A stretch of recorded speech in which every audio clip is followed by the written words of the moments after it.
তো বন্ধুরা, আজকে নববর্ষের দিনে মধ্যমগ্রামের নতুন অ্যাডিশন মানে নতুন বিরিয়ানির দোকান হচ্ছে ব্যারাকপুরের ফেমাস B3 বিরিয়ানি, যেটা মধ্যমগ্রামে আজকে উদ্বোধন হয়ে গেল।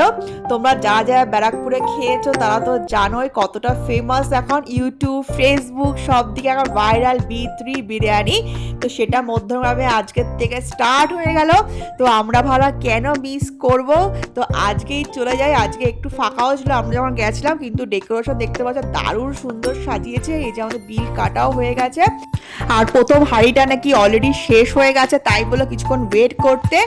আর এই যে দেখতেই পাচ্ছ নতুন হাঁড়ি অলরেডি এসে গেছে, ওই দাদাই কাটছে, যার দোকান সেই সমস্তটা করে। এই জিনিসটা কিন্তু বেশ ভালো লাগে, যার দোকান সে যদি নিজের থেকে সমস্তটা করে সেই কাজটা কিন্তু অনেক ভালো হয়, অনেক সুন্দর হয়।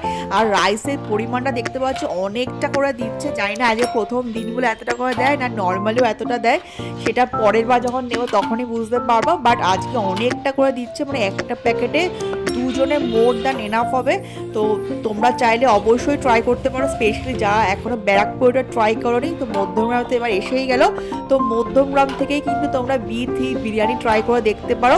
আশা করি খুবই ভালো লাগবে। এখন মধ্যমগ্রামেই তো একদম বিরিয়ানি জোন হয়ে গেছে, জানো সমস্ত বিরিয়ানি দি বাপি থেকে শুরু করে তোমার দাদা বৌদি খুব শীঘ্রই লঞ্চ করছে। আর উজ্জ্বলদার ফেমাস বিরিয়ানি তো আছেই, আজকে উজ্জ্বলদার ওখানে যাওয়াই যাচ্ছে না, এত ভিড় হয়েছে।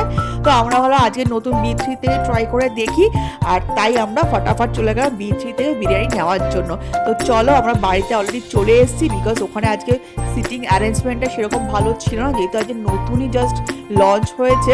তো এই জন্য আমরা বাড়িতেই চলে আসলাম, বাড়িতে নিয়ে এসে একদম আরাম করে বসে খাবো। এই যে দেখতেই পাচ্ছ কোয়ান্টিটিটা অনেকটা বেশি দিয়েছে আজকে, তো সেটাই কিন্তু আমাদের বেশ ভালো লাগছে, এতটা পরিমাণে দিয়েছে। এই যে রাইসটা ঢেলে নিয়েছে দেখতেই পাচ্ছ একদম ঝরঝরা, আর মাটনের পিসগুলো অনেক বড় বড় দিয়েছে, প্রায় 200 থেকে 250 গ্রামের মাটনের পিসই ওরা দিচ্ছে। আর আলু তো আছে, তো বেশ ভালো লাগে বিরিয়ানিটা, গরম গরম আর ঝরঝরে একদম। টেস্টটাও কিন্তু খুবই ভালো ছিল, খুবই লাইট ছিল, সেটা সব থেকে ভালো লাগছে। গরমের মধ্যে কোনো হেভি ফিলিং হচ্ছিল না, ভীষণ লাইট আর ভীষণ ঝরঝরা ছিল, হাতে কোনো তেল চিপচিপও করছিল না। টেস্টটাও কিন্তু খুবই ভালো ছিল। তো তোমরা চাইলে ডেফিনেটলি ট্রাই করে দেখতে পারো, আর কমেন্টস করে জানে তোমাদের কেমন লাগলো।